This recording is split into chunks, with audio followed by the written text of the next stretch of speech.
Group guideline মানতে গেলে আসলে অনেকগুলো প্যারা সহ্য করতে হয়।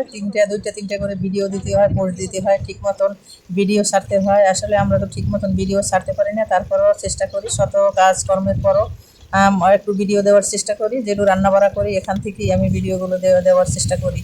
তবুও এখানে আসলে অনেক বাধা অতিক্রম করে তারপর চলতে হয়। যেমন ফেসবুক থেকে তো বাধা আসেই, আপনি অতিরিক্ত কমেন্ট করতে পারবেন না, অতিরিক্ত পোস্ট করতে পারবেন না, আপনি কোনো বাজে কমেন্ট করতে পারবেন না, আপনি খারাপ কোনো ভিডিও ছাড়তে পারবেন না, অনেক কিছু গাইডলাইন মানতে হয়। কিন্তু তার সেই গাইডলাইন হলো জনগণ এমন মানুষ, এদের গাইডলাইন মানতে গেলে আসলে আপনি ঘর থেকেই বাইরে হতে পারবেন না। এরা স্বাধীন বলতে কিছু বোঝে না, কারো স্বাধীনের মূল্য এরা দেয় না, এদের স্বাধীনের মূল্য এরাই দেয়। কিছু আত্মীয় স্বজন আছেও, কিছু অনেক দিন অনেক প্যারা সহ্য করতে হয়েছে।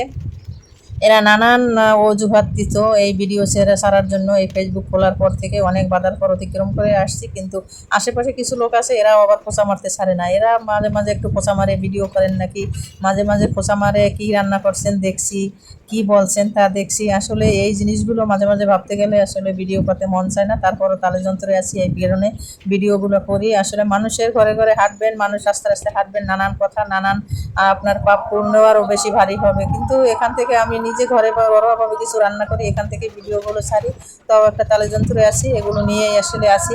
আমি তো মনিটাইজেশন পাইছি, আইডিতেও পাইছি, আমার পেজেও পাইছি, তাই আসলে ভিডিওগুলো ছাড়তে আসি, দেখি পরবর্তীতে কি হয়। তবে একটা কথা চিন্তা করি যে রাস্তায় হাঁটতে গেলে তো কত ময়লা আবর্জনা পায়ে বাজে, তাই বলে কি রাস্তা হাঁটা মানুষ বন্ধ করে না? বন্ধ করে না। তাই সামনে হাঁটতে গেলে অনেক কিছু বাধা অতিক্রম করতে হবে। তবে চেষ্টা করে যাব, সাফল্য হচ্ছে আল্লাহর হাতে, সাফল্য আশা করি না। আচ্ছা, চেষ্টা করে যাব, আর চেষ্টা যদি সফল হয় ইনশাল্লাহ মানুষের পাশে দাঁড়াবো, গরিব দুঃখী মানুষের কাছে যাব।